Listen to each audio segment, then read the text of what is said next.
You know what I mean? That's why I'm talking about Disney Plus, because I'm watching Disney Plus with Clementine, every other day, right? Like, right. That's the reason. Source material. I don't have much right now. It's like, everybody loves Raymond. That's what's going on. That's my life.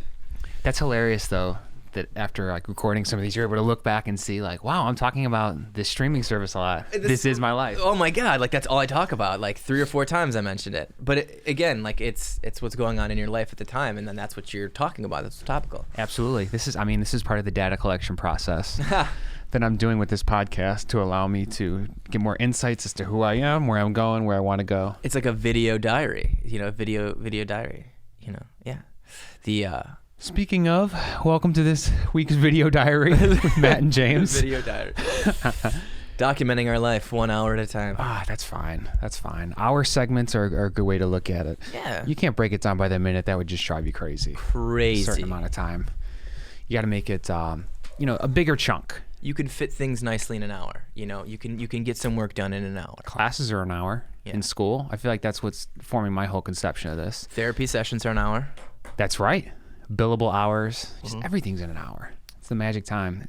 It's weird though that the hour versus not like an 100 system. And it's like, it's like 60 minutes to an hour. It's not like 100 minutes. You know what I mean? I always think that's weird.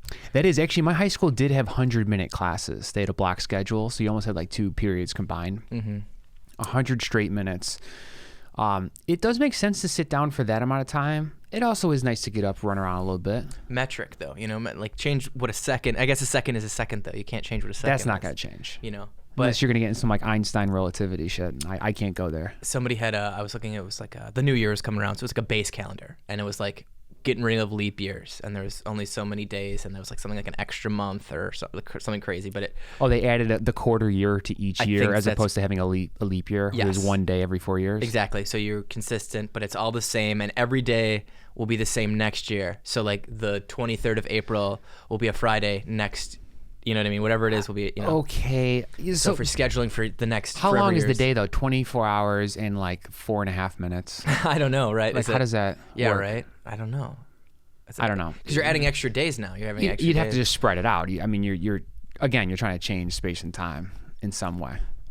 It's weird to think about. Our year system is definitely based off of like the Bible, like religious, right? We're gonna have to have someone from the Gregorian Calendar Foundation on the podcast to clear some of this up for us. Maybe a representative from the King James Bible Institute, something like that, right? Some sort of scholar. But then I want like Mayan and Aztec calendars too. A Jewish scholar.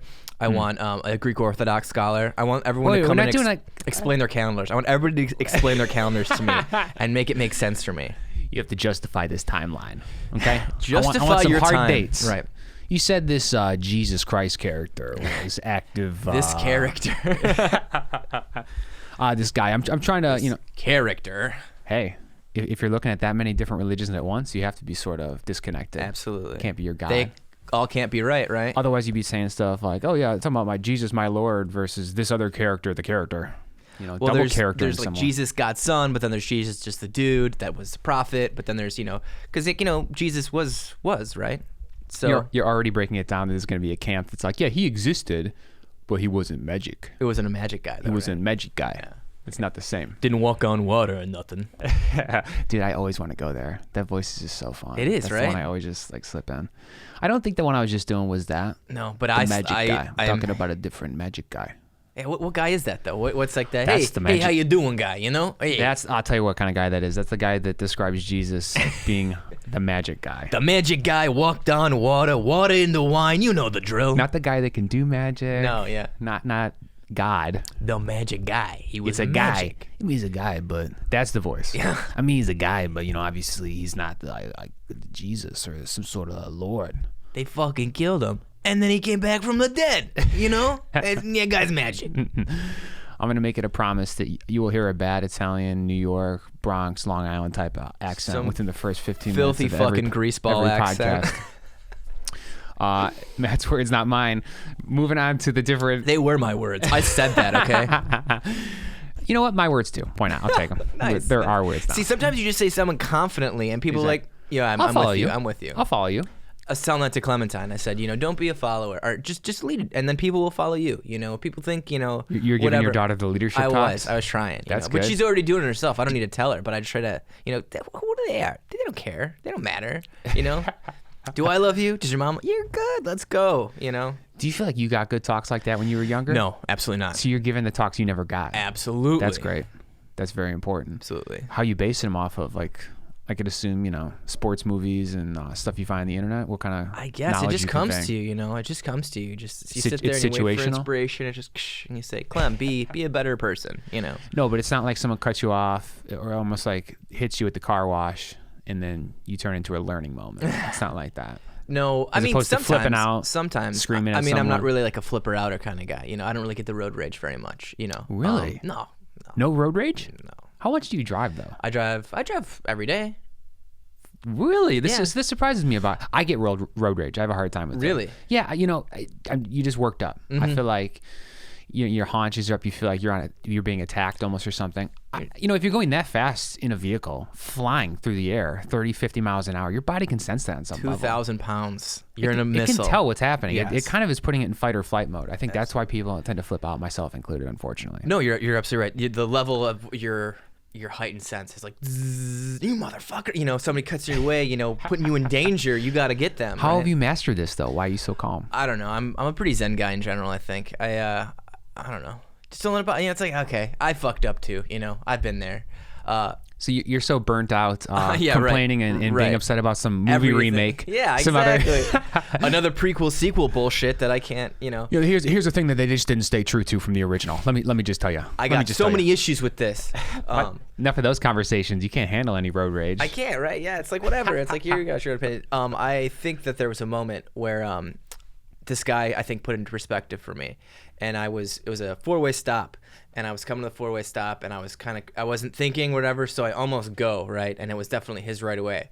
So I stop and I stop, and he puts his arms out the window, right, and he just starts clapping What? as he drives by, right. He's literally driving by, just going like this, and I went, yeah, he got me. Yeah, I fucked up, right? But it was so like oh, I don't need to be mad, and he's not. He's just like, yeah, you fucked up. Clapping out the window? Yes, in January? It was no. This was a couple years ago. This was several years ago. Okay. But it was such a ballsy move. I think it was in the summer. Okay. And it was just so like hilarious to me that I was like, oh well, I don't really need to get mad. We're just all people. No, if you cannot get mad, that's always the goal.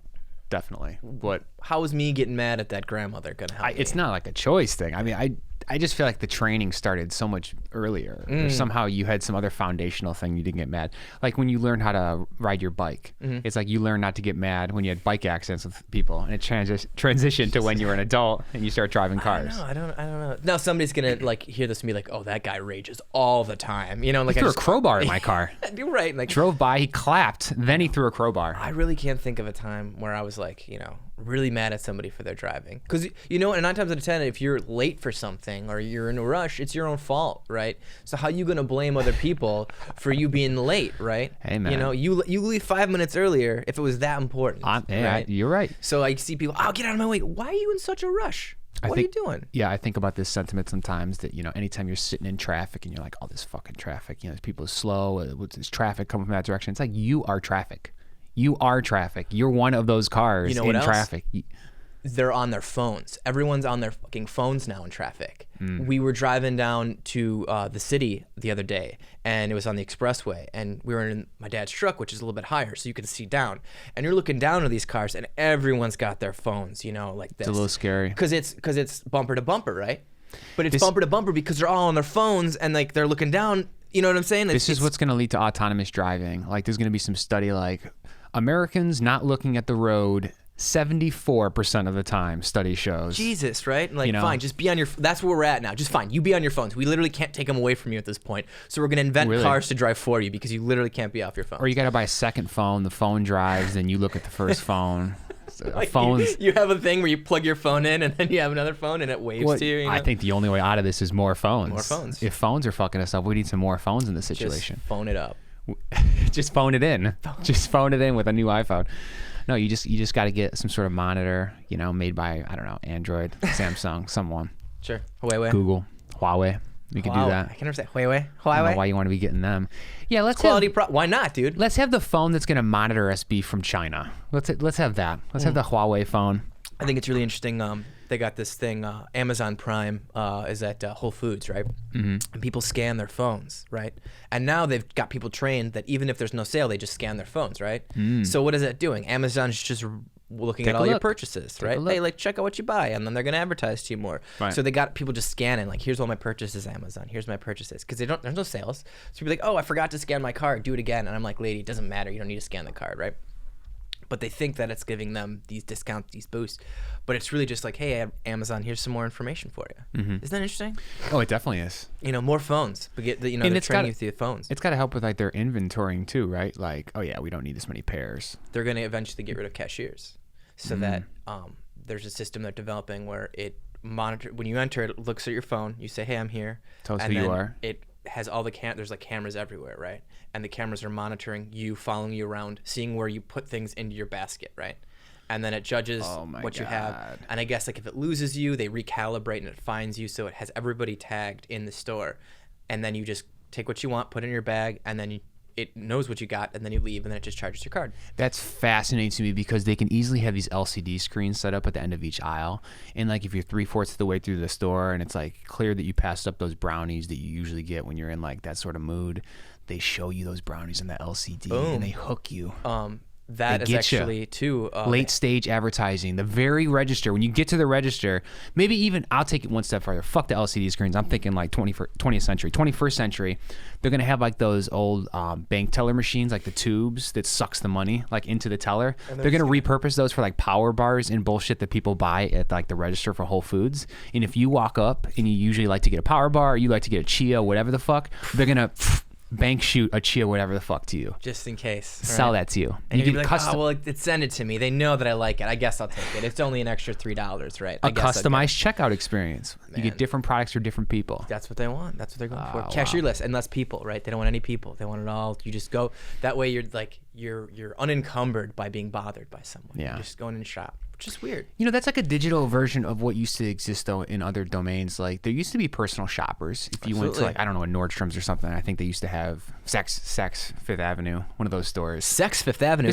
This is basically loosely what I've seen on Friends. I don't know. I feel like I think Rachel Rachel, was yeah, there a you personal go. shopper at one point. So that's wrong. They still are personal shoppers, but you have that's to what- be in an upper echelon of income to have a personal Right. shopper. It has to be worth it financially to go after the mark, the target. Yeah, right. There's the whale. The whale, the white whale. The Rachel Green whale. Yeah, but it's definitely an older school kind of thinking process, right? Yeah. Yeah. I don't know. I think it makes sense for there to be curated options all the time. I think it can be a great thing. Yeah. Because you can still choose to ignore those curated options. Like Amazon can't like knock your front door down and show you things, unless of course you put an Echo in there. And then it's a listening dot. to you all the time. That's what I was going to mention. We are going to get these screens that are going to be Alexa enabled, so you can say, "Hey Alexa," and then you say, "Hey, where's the carrots?" I think we talk about this. We're gonna and then it imprison sends you. ourselves with this shit. But it's weird because like it's listening to you all the time. That's what I'm telling everybody. I'm like, it's not that it's not listening. It's listening to you all the time, right? It only picks up and starts when you say, "Hey Alexa," but it's listening for that "Hey Alexa" the whole time. It's the commands and it's the subconscious. Yep. It's the stuff that's brewing under the surface that maybe you don't even realize. And that's where I think, again, we can leverage this for good. Like, yes, they're going to be able to hone in on our base desires and make us buy more chocolate chips. But I also think it gives us more tools for quantifying the self, for, realizing ways in which we're just repeating these bad patterns or these bad habits. The routines. You get in those routines, right? Right. Routinely buying and also hopefully routinely living well at home. I'm going to co-opt this for the wellness movement. That's where this is all going toward. I'm going to take it out of Amazon's hands and put it into like Gaim, the yoga company. Or like we need positivity though, right? Everything is so doom and gloom, right? Like it doesn't feel like technology is doing good for us right now, right? It feels like we're in this stage where technology is kind of bad. Not bad, but it's like it's not specifically for us anymore, where it's like a positive beacon, like we're being manipulated by data, you know what I mean, that kind of stuff. It's very it's murkier now, I think. 10 years ago you might have been saying it was in service of innovation or new ways to share information content online. Now the market being more advanced, it's in purpose of the shareholders. It's fulfilling what they need as investors, as someone who needs a certain return on a profit. Absolutely. So over time, hopefully the incentives change, financial and otherwise. The systems crumble as they may, and we get the new ones we need yet again. Yes, exactly. Progress, right? That's progress. Email's going to be around, Facebook and MySpace. The rest, we'll see. Yeah, right. I'm just going to start doing that now when I have conversations with people. When I, like, you know, usually people's like, they talk about social media. It's like Instagram, Facebook, and Twitter. Those are the three you can feel safe saying without sounding like a psychopath now. But I'm going to start going, you know, social media has really caused all this, like Facebook and MySpace and then Twitter. I'm going to like Friendster. Sandwich it in there so it kind of sounds like I'm being legitimate, but also like, it's a little ridiculous that I'm still bringing up somebody's MySpace. going to be like, yo, MySpace is like defunct like years ago. You know, it's the big search engines, you know, Google and Alta Vista and Bing. Ask Jeeves. What was that? Yeah. Alta Vista? Did you Jeeves. say Alta Vista? Yeah, Jeeves, that'd be a good one. I think no one ever thought that was going to happen, though, right? That was such a joke. Right. Ask Jeeves. Ask Jeeves, dude. So Come bad. on. It's too on the nose, too cutesy. It is. Google could form its own identity. People didn't have associations and mental models of Google. People think Jeeves, they think of Butler. assholes, butlers. English butler that's going to, like, you know, it's a gatekeeper, right? The butler's not the asshole. The people who hired the butler. The butler's likely. the asshole. You know, like one of those asshole butlers. Yeah, right. Buttle. You know, you ever watch Downton Abbey? There's some asshole butlers in that show, okay? I'm just saying. I'll take your word for it. Yeah, that's again, a different time period. Butlers, different time period. That they would be okay. Talk right? about personal shoppers, personal everything. Yeah, man. Search engines. I was trying to No, think no, of all let's- those crazy search Let's switch engines. to butlers. You want to talk about? Let's Now we're switch going to butlers. Having a butler. What do you Jeeves- do? I buttle, sir. You ever watch Clue with Tim Curry? And Yeah, he I has the have. butter. I haven't. I forgot that line though. I buttle. He says Yeah, that. I buttle, sir. They're actually remaking that movie, by the way. Are they really? Ryan Reynolds and Jason Bateman are going to remake Clue. When you say they're going to remake it, they're going to write it. Yeah, I think they're both. I just saw recently somewhere they're both signed on to do it, and Jason Bateman has been like the writing, directing, and all that stuff. So, Damn, yeah, that's exciting. I'd be very excited. Oh, you know, he did Ozark. He's like really responsible for Ozark. I didn't know, and people love that. And that's a great show. But he directed, I think, the first couple episodes. He's very highly invested in that. So. I've seen a lot of Jason Bateman stuff. Ozark hasn't made it. Unfortunately, I know it's great, but I'm happy to hear his talents being used in some way. I like that guy a lot. It's creating Clue, Yeah. or recreating Right. it. I like the new. So we got off the buttle thing, but I'm gonna bring it back. No, it's the okay. Whodunit is becoming very popular again in Oh, movies. well, the murder mystery, you know, was and it's gonna always say, the butler does it, right? Most popular podcast, Serial, or all podcasts are murder mystery types. Yes, I they're mean, Law and super Order, popular. SVU. List goes on and on. The most popular Netflix movie of last year was It's time for it to be spoofed. Mystery now. Night. Yeah. Mystery Night? Yeah, it was or Murder Mystery. It was the one with Jennifer Aniston and Adam Sandler. Oh. And they get involved in like the murder mystery, whodunit, yada yada yada. But that was like the most watched movie on Netflix last year. And then Knives Sure. Out just came out, and that's spinning in a rave reviews. So they're keeping it going. You know, Honestly, Netflix probably, again, looking at data, consumption habits, talking about your data in this podcast, people's Netflix data, watching nothing but murder mystery shit. They're like, we got to just call Adam Sandler, get him in some sort of murder mystery bullshit, With and print Jennifer Aniston, motherfucking right? money with Rachel Green, with someone we just talked about. Right? Clearly on our mind, yeah. Yeah. No, I mean, that's clearly what they do. I mean, I know for House of Cards for the first season. I was just gonna bring that up, right? They picked out that show. It was their first show, House of Cards. David Fincher, just looking at the fact that they like Fight Club, or the average Netflix consumer, like Fight Club, and Kevin Spacey getting in there, like, oh, people like The Usual Suspects, this and that. People used to like a lot of Kevin Spacey movies, right? That's where the data can lead us astray. Used Just because, to be a better guy. exactly. Just because something was done before doesn't mean it should be done again, which is actually the algorithm problem, really. Right, It's right. just like creating an echo chamber for any form of taste, political and otherwise. Back to the whole Amazon thing. That was what I was going to say, though, when you're saying it's a positive thing. But I was going to say you can get into your bubble, right? Like, it might not necessarily give you the new good things that you want. It's going to show you that same power bar again and again and again, and you won't choose something maybe different that's right. better than the power bar. But because it knows that you want the power bar, so it's going to send you 10 different varieties of the same power bar, right? Yes. So It's reinforcing mindlessly. recursive loops, is that what it's called? Something. Yeah. I have a friend that used to work for Unilever, and they would pay for the spot at the end of the aisle, like the end cap. Yep. That displayed a new product that maybe had something seasonal, cinnamon candles during Christmas time, some shit like that. Very sought after. People spend a lot of money to get end caps. They pay. They had a set pricing structure.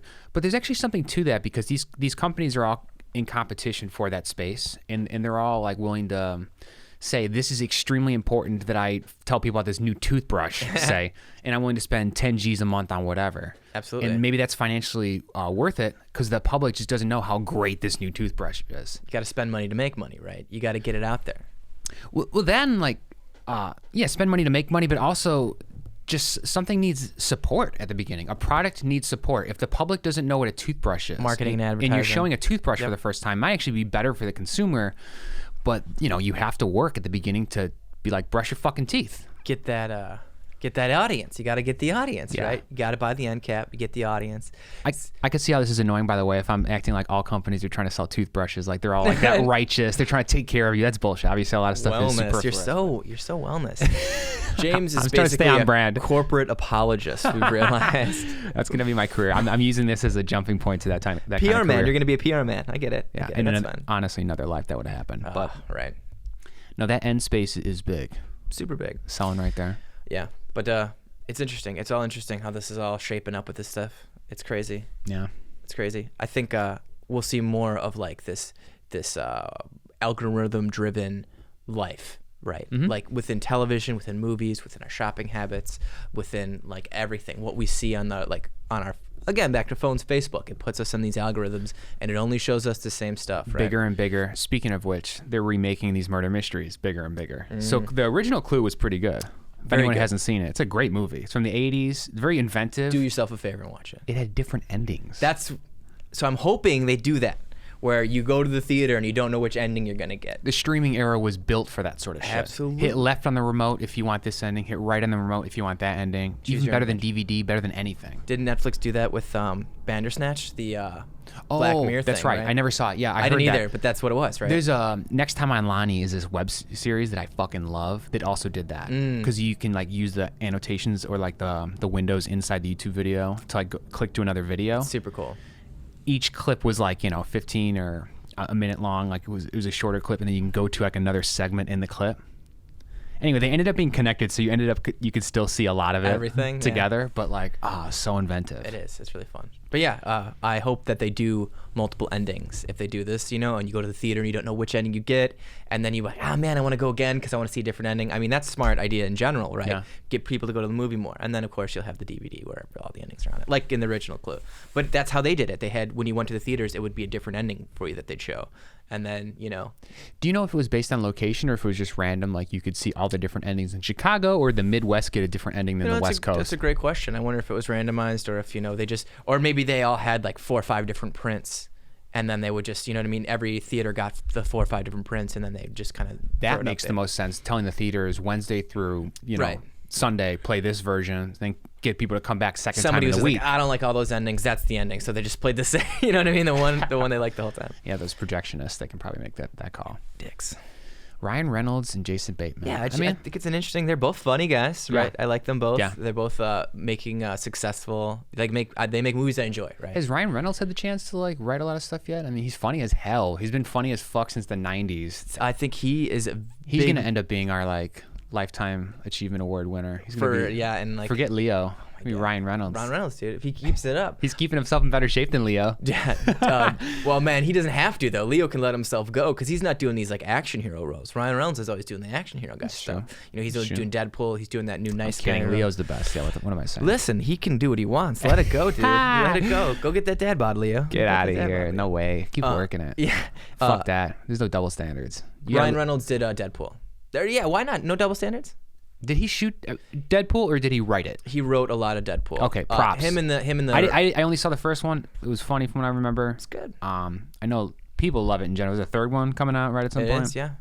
Good for him. That's the shit. I've always liked him. I used to watch him Two Guys and a Girl at Pizza Place back like in the 90s on NBC. And then it became Two Guys and a Girl when they lost the pizza place. Yeah. Loved that show. That show was super good. Yeah.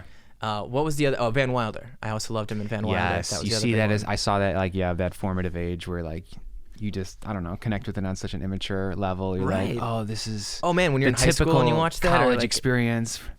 this idea is like For an this is American. cool. Right, exactly. For an average white suburban kid, Yeah. ruling the roost at college. That's your life, He right? spent like 7 years there too in that movie, right? He's Do you know who that's based off of? Bert Kreischer? Yes. Is it really? Yeah, for real. I knew Bert Kreischer had that situation where he was in college forever, but Van Wilder's based off of him? Van Wilder is based off an article written about Bert Kreischer Oh my being God. in school for so long, but being like kind of the party guy. Fucking fascinating that movie still exists. Bert Kreischer should be in a movie remake of Van Wilder where he brings his son to college, and he was also like the I spent every year at college. That would be really funny. Like he's mentoring. Actually, he's gonna do a movie on his Machine story. I heard. Like he's doing the Machine. Like they're gonna make that into a movie. I Like can see that. him going to Russia and meeting everybody. And It's gonna be a Judd Apatow movie. 2 hours, 52 minutes. a little sad, a little funny. Leslie you know? Mann. course. Paul Rudd's gonna be in it. Oh man, I'd watch anything with Paul Rudd. Come on. Martin Starr. I don't know who else. Linda Cardinelli. Who else? Jason Segel. Right. Sure. I'm just gonna name all the people in Freaks and Geeks now. Seth Rogen. Jason Bateman and Ryan Reynolds are gonna write it along with him with Bert Kreischer.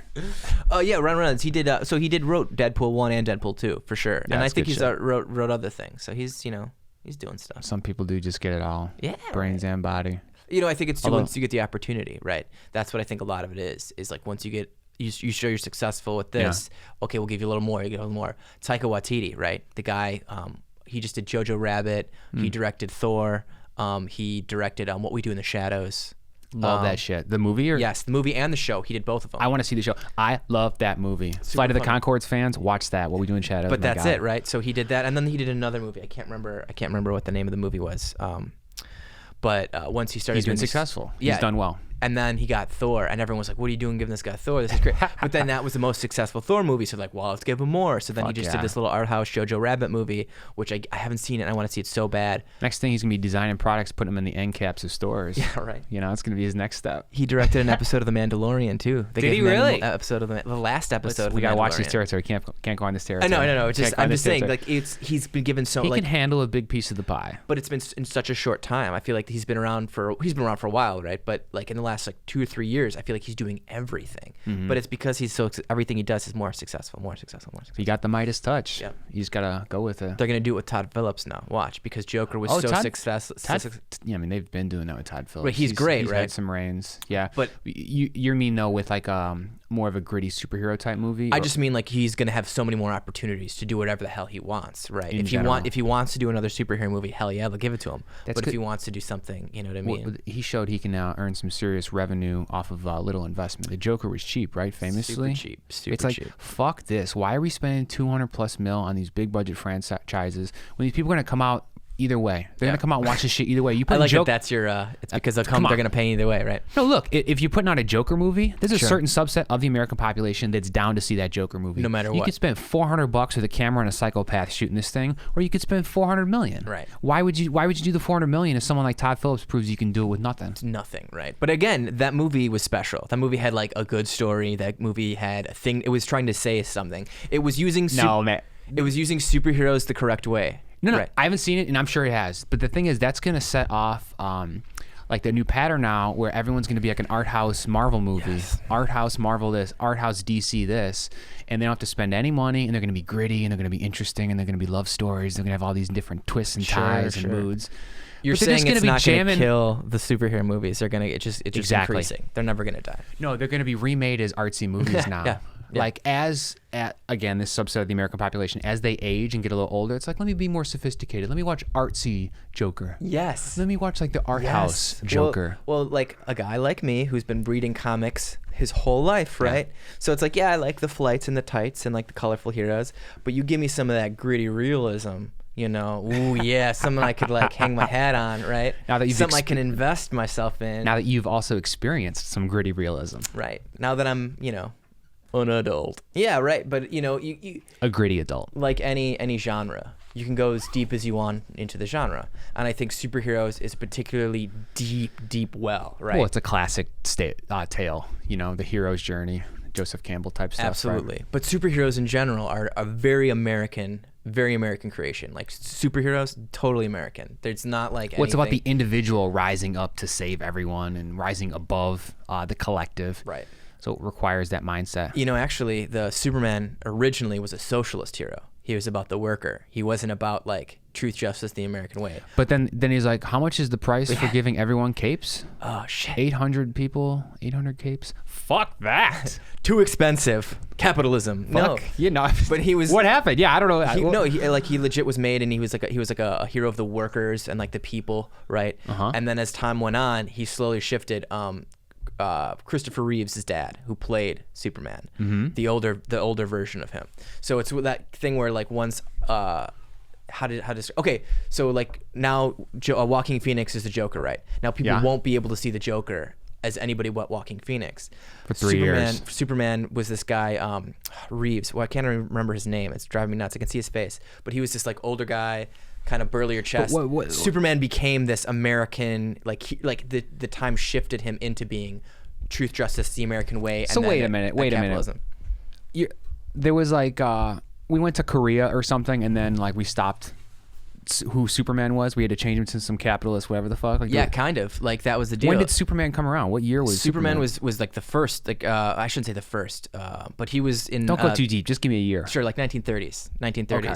And then right after him, Batman came. There was a lot of different costumed people, but Superman was the first that was like powers. He had powers. He could leap tall buildings. He was faster than a locomotive. He was a true like superhuman thing, right? After winning the world wars, it's probably like, damn, we're like super people. They were trying to find a hit because comics were so popular, right? Comics were so popular back then. But they were all like gangster comics. They were like blood and guts comics. You know, it's like, yeah, you know, we had all these printing presses set up to issue propaganda over these countries. What do we do with it? We're fucking up. So let's make comic books instead with this stuff. Let's try to come up with something new, something supernatural. But then you got the two halves, right? Superman and Batman, the two halves of the coin, right? One is the superhuman that's crazy, and then you have Batman, who's like the man of the people, right?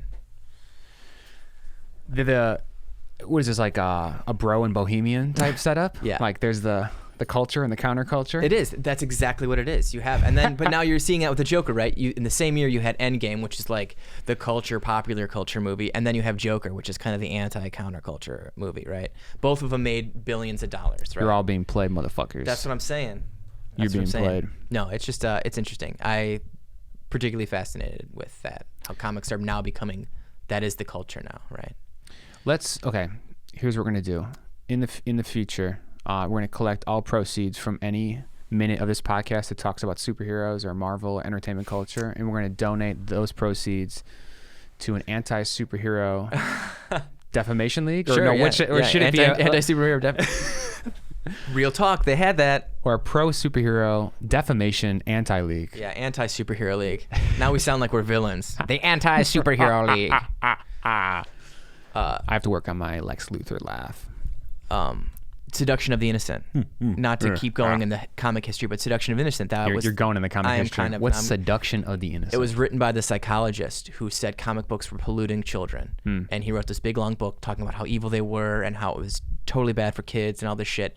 And it was all made up. Like the guy who said vaccines are bad for you, he basically like made it up. But people ran with it, right? People ran with it, and they started burning comics in the streets and all that stuff, and because it was like sex and violence, right? He was saying things people wanted to hear. Exactly, a boogeyman. He gave people a boogeyman. Why are your kids so fucked up? It's not because you're bad parents. It's because they're reading comic books, right? Doesn't hurt to have a scapegoat. Exactly. So they burned all the comics, and then they had to come up with the Comics Code of Authority, which was like, that's why comics became so goofy in like the 60s and the 70s, because they couldn't fight people. You couldn't fight like.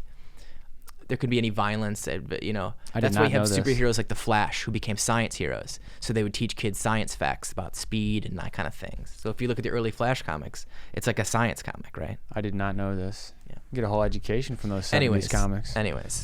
Can't talk about violence. You got to talk about something educational. Right.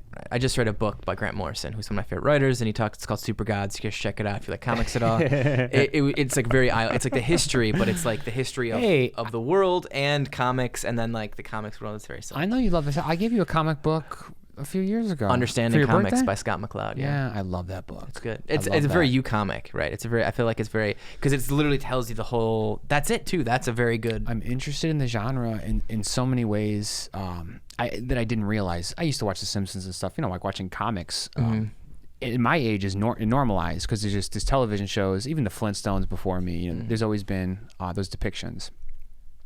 but the way they can like use a face that's more generic or a face that's more comical as opposed to realistic to convey feelings in a way they couldn't with a more realistic face.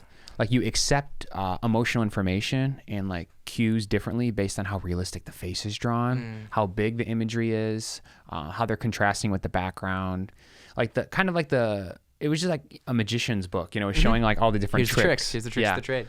Which even if you could memorize them all and remember all those tricks, it'd be hard to figure out how to use them in an artful manner. Like it's an incredible genre. Absolutely. You're just totally creating the world from the ground up. Absolutely. Yeah, the stories you can tell, you know what I mean? Look at Endgame, right? How big that stupid story was, and it's galaxies and a fist of stone. Never saw power. it. Right. Didn't see it. We're gonna have to skip this conversation. Anyways, do you think you could be a comic? You think you could draw like that? Like, or would you be interested? No, I can't draw. I could tell stories like that, dude. I could come up with some badass stories. Okay. But the drawing, I can't draw for shit, dude. Okay, so that would hold you back a little if you're gonna be a lot of drawing.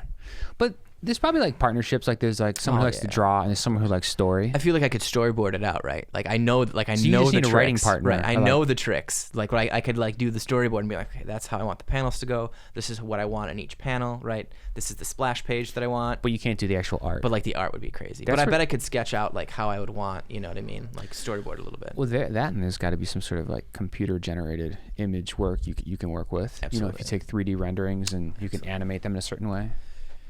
Maybe someday. Do you think you would like to read a comic that's basically like a page full of GIFs? Like if it's like movements? That would be weird.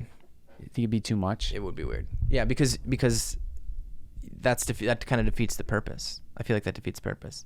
It's I don't think so. How about this? Let's say, you know how people like look at comics on an iPad? Mm-hmm. Oh, yeah. It's that same way where you have like the whole graphical page there replicated. However, in my version, maybe when you tap on one of the comic panels, it animates quickly and it gives you a little taste. Overwatch has done comics like that. Oh, yeah? It's a video game, and they've done comics where it's like you read it on the PDF, and as you scroll, the comics like show up. You know, it's very dynamic. That's cool. And then there's images, so it's literally like. But that's almost panel. like PowerPoint transitions. That's different. That's like you just take the same panels, you're just animating how they enter and exit. Some of them are animated. Some of the panels are animated, right? And then the way it's very dynamic. They're legitimate. Some of them cartoons, right? Some of them, you know, they'll do emotion, right? Okay, that's fine then. That's that is like meeting that level. Boom, and then you'll see it, or it'll be like their hand motion, but then the image will be static on them pointing, something like that, you know, silly things. But yeah, that's very similar to what you're talking about. Very similar to what you're talking about. Okay, so I mean, we're already getting there. But like you said, with iPads, that was what made me think about it. So many people read that stuff on iPads now. You know what I mean? That's so much, again, technology. Or even smartphone. The screens are nice and big now. Good pixel density. You can pull that sort of stuff off. I'm still I don't know what you call me, but I don't read comics I won't read it on a. I am not saying the enjoyment's the same. That's why I feel like you need an animation to sort of sweeten the deal. Otherwise, it's like, fuck this, put it on paper. I guess, though, there are people that just want to read content, right? You want to read the storylines. You just want to read it. That's how you do it, right? Yeah. Me, I'm a collector. You know, I want my nice books. I want the book. You know, if I'm going to read it, I'm going to want it, you know, on my shelf. It's different. But again, it's different. You don't have unlimited time to read, too. You know, if you're going to sit down and you have, I don't know, an hour a week to read comics, like that's your hour to really enjoy it, it might be nice to have the paper. Yeah, absolutely. I just got my dad a subscription to the Chicago Tribune. Oh, nice. Because he didn't have the paper for a bit, and I know he really revels in having it, like picking it up, same, going to get the delivery every day, and seeing what's actually important enough to be printed. Because the thing with online stuff too is the bullshit, you know, like people's tweets or whatever the fuck, or the small things that people post are right next to the biggest headlines of the day. So it's sort of takes the big headlines down a notch and takes what people had for lunch up a notch. Yeah. You know, absolutely. The importance ends up getting flattened. You read an article about a sentence that somebody said, and it's like a paragraph telling you something you already know, the person saying the sentence, and then a follow-up of like what. But you're like, I didn't need any of that. Right. I didn't need any of that. You know what I mean? You could put that, you know what I'm saying? Like, oh, this person commented on this. But they're, again, so much content. They're just making content. I think you're absolutely right, though. Papers, there's something to be said about like what's really printable, like what's worth being printed. Business idea. Would you buy a subscription to a service that basically looks at your Instagram activity and then prints a front and back like 8x10 paper, 8.5x11 paper of like the best shit of the week? Like if you got a paper Instagram, like basically a two-sided photo from Instagram every Sunday that's like, this is the best shit of the week, and you just got like a greatest hits. Wow. Would you pay like $1 for that? I'm sure people would. I don't know if I would. Why not? You could put it up for the week, right? Like, oh, look at those photos. I love these photos. It's either stuff it can tell you lingered on for a long time, something you liked and commented on, maybe photos you posted that people liked and commented on. You really lingered on that Lizzo butt picture for a while. Here you go on Instagram, right? Like, what? I'm sure you could, change the settings however you want. You definitely tweak those a little bit. We could twerk those settings a little bit. Twerk those up. It'd be an interesting service though, like a physical copy of your internet data, right? But in a way that's artful, in a way that's making me money, making me a dollar an issue. So you be the one to do it. I mean, maybe you don't give a fuck about Instagram, but would you do some sort of? I do. I like Instagram. Okay, well, would you pay for a greatest hits once a month, like a magazine? It comes out like a magazine. Let's say it's a little zine. It's a baby magazine, and as you turn the pages, it's like cool shit from Instagram over the month. I and like it costs that picture. $5. I liked that picture. It'd be really hard. I'd have to. $5, that's Think not it's too cheap. much. That's like How much is Trunk subscription. Club charging? What was that? How much is Trunk Club charging? Trunk Club. I don't know, like one of those subscription services. Trunk Club. It's like for men's clothing. Bonobos. That's different. Bonobo. I like Trunk Club. Like it's for car trunks, and it's a club you're in, and you get to look at pictures of trunks of cars. Their branding people really should have talked to you before they. This is a big trunk. This is a little trunk. This trunk is actually in the front of the car because it's a sports car. Colors too: green trunk, red trunk, blue trunk. Oh, this trunk's locked. This trunk has other smaller trunks in it. Look, never mind. Maybe it's like a Dirty Work. You ever see Dirty Work? I have. Where they had all McDonald. the dead hookers in the trunks. I've never seen so many dead hookers in these trunks before. Oh yeah, they're shooting like a used car commercial, and they're just that's a prank on the guy. They all have remote entry on the trunks and just cracking them open. Great scene. Really crazy scene. Ridiculous scene. Lord knows I have. And they anyways. I want to figure out the subscription service if it's going to be Instagram monthly. I think it's got to be like a magazine format, basically just going back in history. In the same way I'm talking about bringing paper newspapers, I'm going to be bringing the magazine back in fashion. But it has to be cost effective and it has to be using the algorithm. It has to be personalized content. Why look at the same magazine that every other jack-off is looking at? Yeah, I want when you could be looking at your own magazine that only you give a fuck about. Well then I would say you do it things not that you've already seen, but things that you might have missed, right? That's like Discover Weekly on Spotify. Exactly. Or whatever. Exactly. Yes. Okay. But for Instagram, but it's like here's like a newsletter. You missed this on Wednesday. You missed that last Tuesday. If you want to check it out, here's the thing. That's so how your fucking brain works, though, because like all the information you take in ends up getting like lumped on and like attached to another piece of information. Like everything needs a basis to rest in. Like it needs to connect to some other network you have in your brain.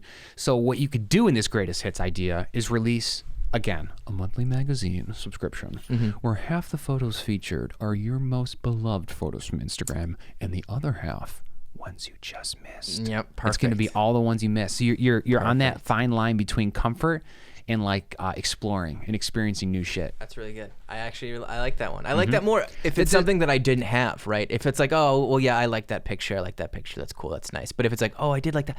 Ooh, I didn't see that. That's crazy that was so close, and that's that's interrelated with each other, right?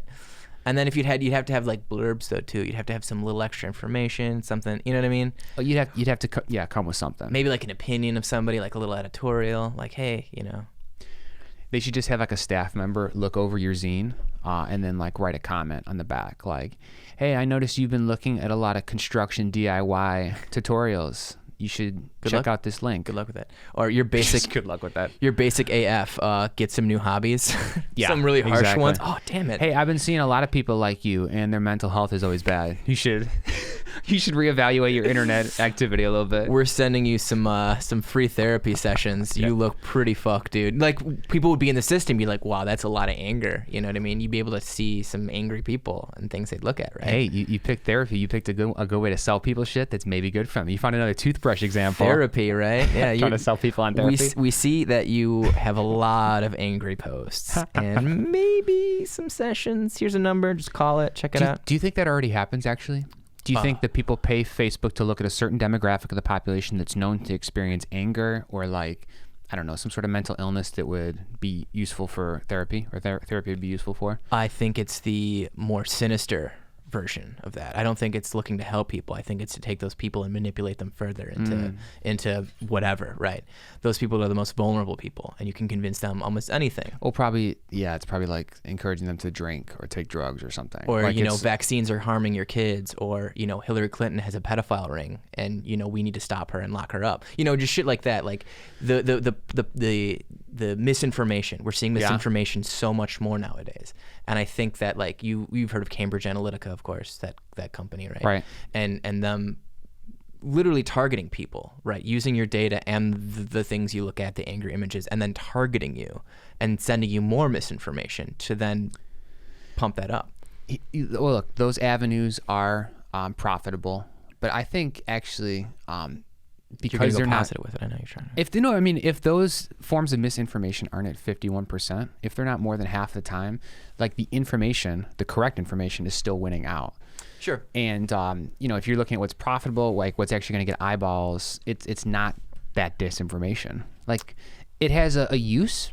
I'm just saying that I think that it when you have vulnerable people that already believe in that stuff, it like you just pump them up with it, right? Instead of being like, oh shit, this guy's like in all of these, like bad posts. Let's send him something like, hey, here's like, right, like using that algorithm to find dangerous people and try to send them help, right? That would be the nice.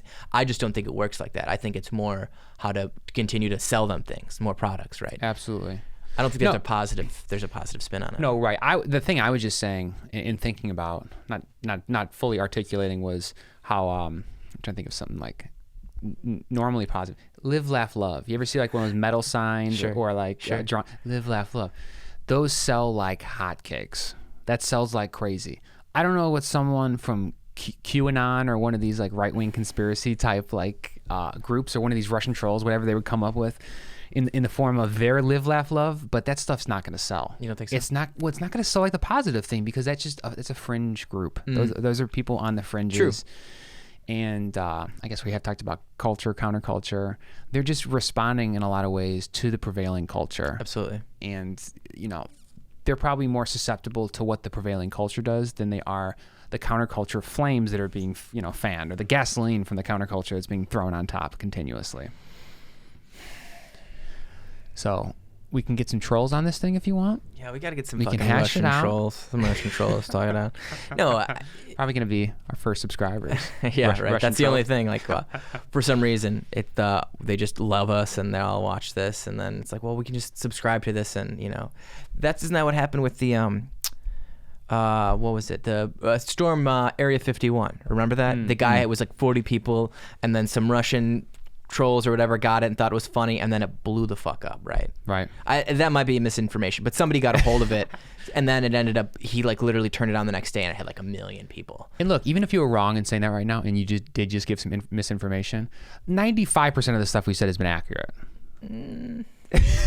80 to 95% has been accurate. 60%. Yeah, no. 51%. No, that's my marker. If you stay right. at 51, you're okay. The information is still winning. It's a useful heuristic for moving humans forward. Believe what you hear. In general, believe what you hear, because misinformation is still costly. Even though we're in like a misinformation, post-truth type, whatever the fuck age, we're not at 51%. Oh man, I disagree. I don't trust anything. I got to look at 3 different sources. Whenever I see something online, I see who wrote it. I click on the links. I see where it came from. If it's from another newspaper, I go, I can't take what. You still follow heuristics on stuff though. How about this? If I post something from the New York Times, right? Do you trust that headline? Sure. Right. That's a heuristic. That's a belief. Sure. You're letting the reputation of the New York Times do the work for you. Right. And those sort of systems will continue to exist. Yeah, I agree. However, there's fallible they've been proved in the last few years. There's certain things like that where they are reputable, right? They are reputable. I was listening to this guy talk about Wikipedia, right? And Wikipedia is dealing with the misinformation.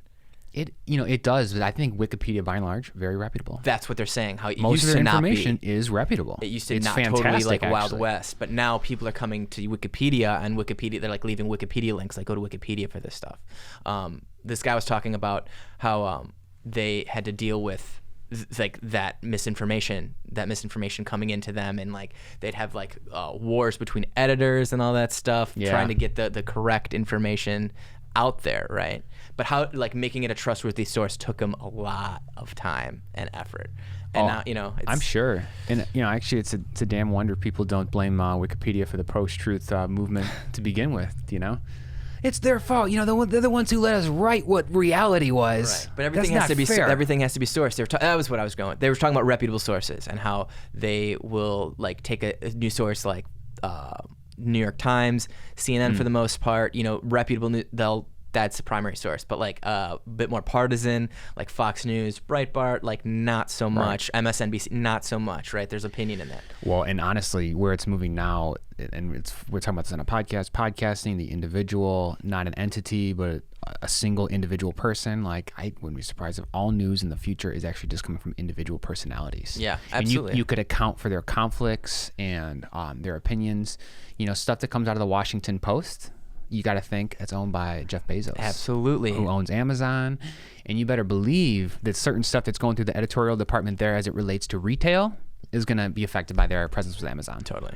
So that same thing is going to happen when an individual, say, is giving the news, but it might be easier to account for. Absolutely. You could read their biases a bit better, and they'll probably be more honest with their biases. Absolutely. Than a giant corporation, which doesn't necessarily want to be as crystal clear with their intentions as other people. Well, I mean, the individual has a clearly defined identity in terms of geography, where they currently are, maybe geography where they were from, the language they speak, which ties to certain cultural norms and just modes of communication.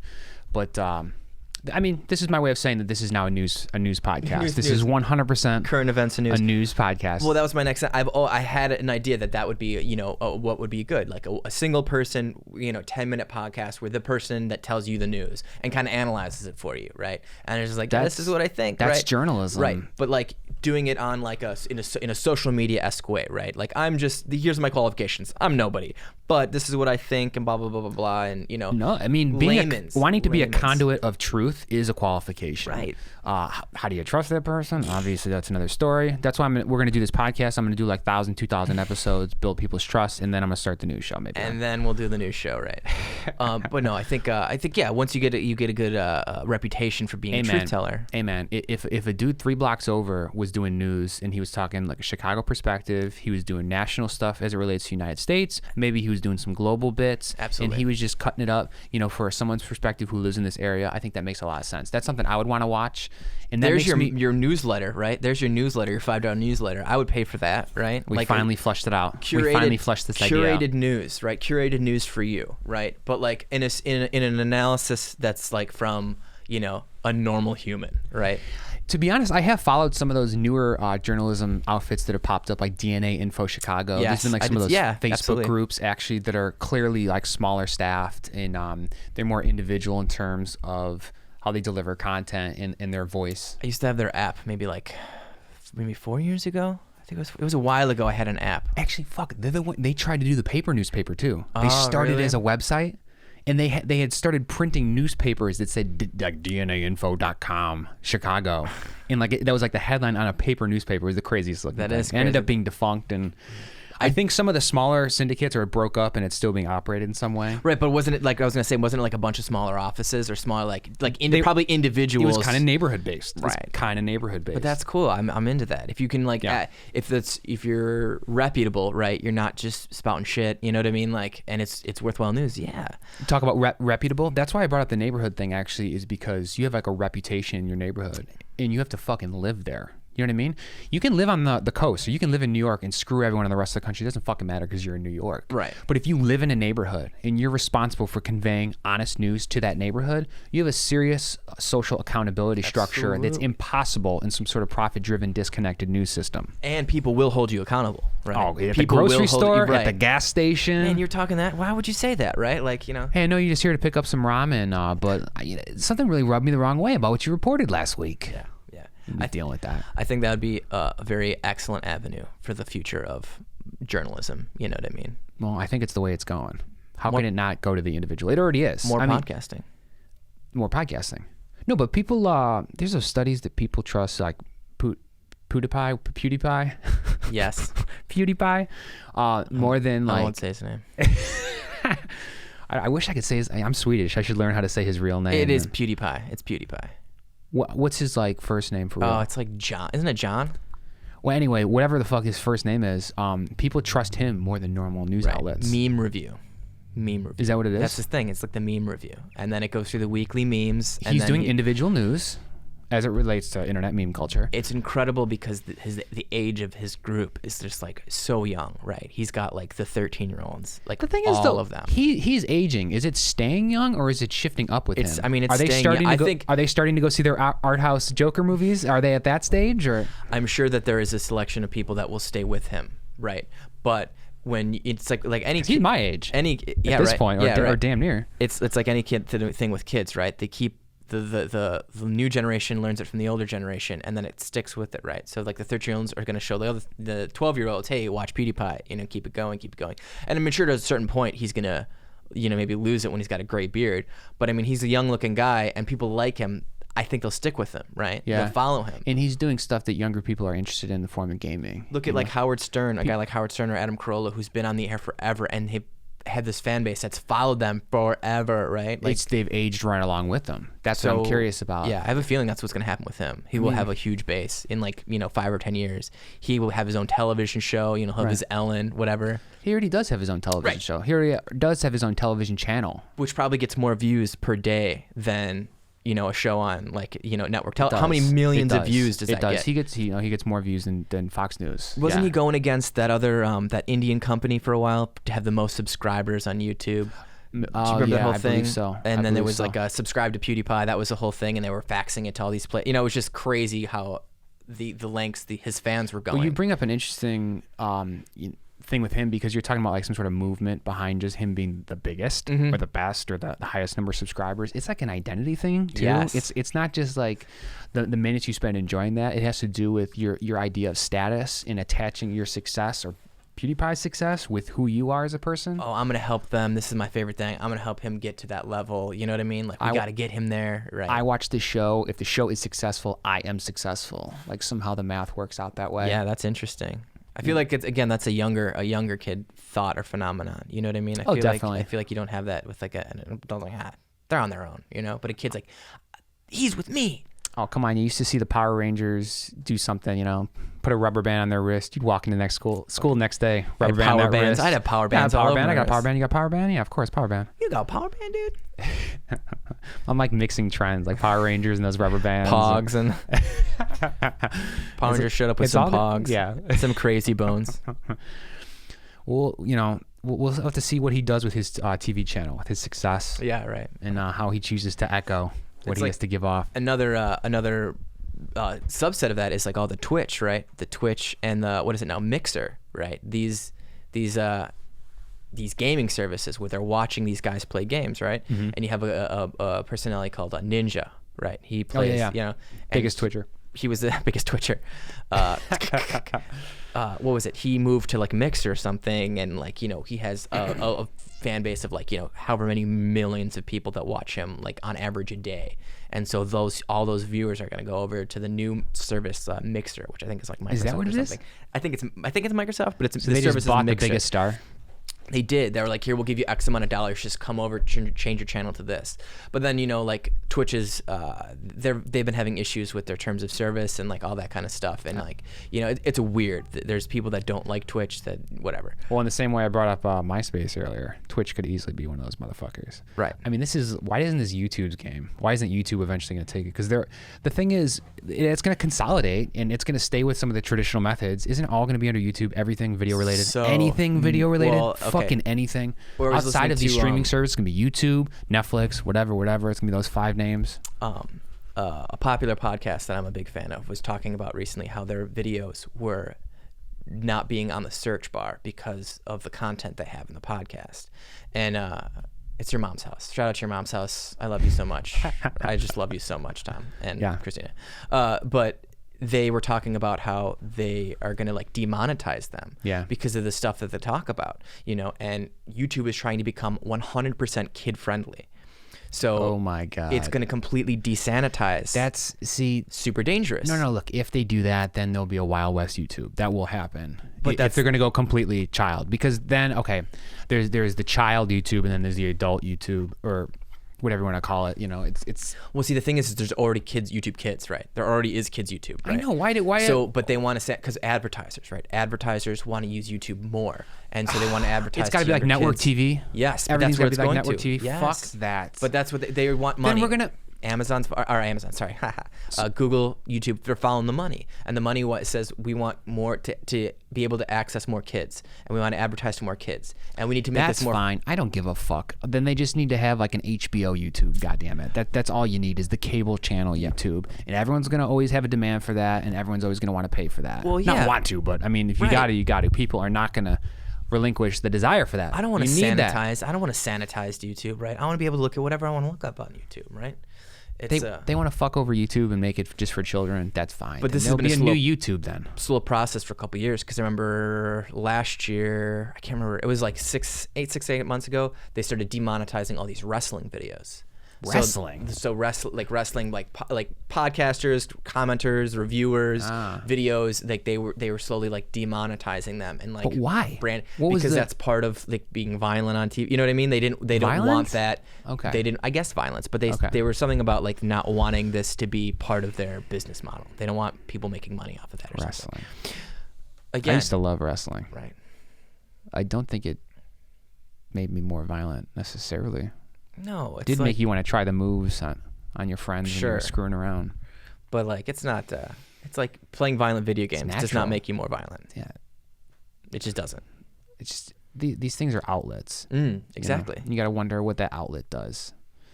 If the outlet like lets it out, or if the outlet like reinforces it. And If I go see a Joker movie about a psychopath, does it make me more of a psychopath, or does it allow me to like fantasize about a psychopath and what that's like, right? yeah, this Chicken or the egg? Mm. we can leave on that mystery actually. Yeah, we're sounds about at good. the time. Really? Yeah. Because we're clearly not going to solve that one. No, we're not. In the No. 3 minutes, I We think can't- we well- have allotted to it. If we think really hard, maybe. No, I'm just kidding. We won't do it. Actually, let's play a game with this quickly. Okay. On video games causing violence, let's do a pro con, Okay. or let's do like a debate style. Okay. You have, let's say you have like 5 words to describe why you're for or against this. Do you want they don't cause violence or they do cause violence? Video Dealer's games. choice. You choose. You take video games don't cause violence. Okay. I'm going to take video games do cause violence. And I have to say it in 5 words or less. 5 words or less. You have to have a convincing argument in 5 words or less. Geez. I don't. That's a hard one. You know, it's like I can't do it in 5 words. You know? I'll start. You do if it. that Yeah. makes it easier Yeah, for yeah. you. Please, give me something Just coming to off my ass here. I'll give you 1 second to think, and then I'm gonna lay it into the microphone. Here we go. Ready? 5 words on why I believe that video games cause violence. If you think you do. If you think you do. If you think you do. Yoda over here. Hey, I didn't say it had to instantly be obvious. Maybe it's gonna sit in your brain. It's gonna percolate. It's gonna be like, oh fuck. You'll have a dream about Personal this. choice trumps all. It's 4 words. Do you want anything else with your last word? Forever. On that, bye everyone.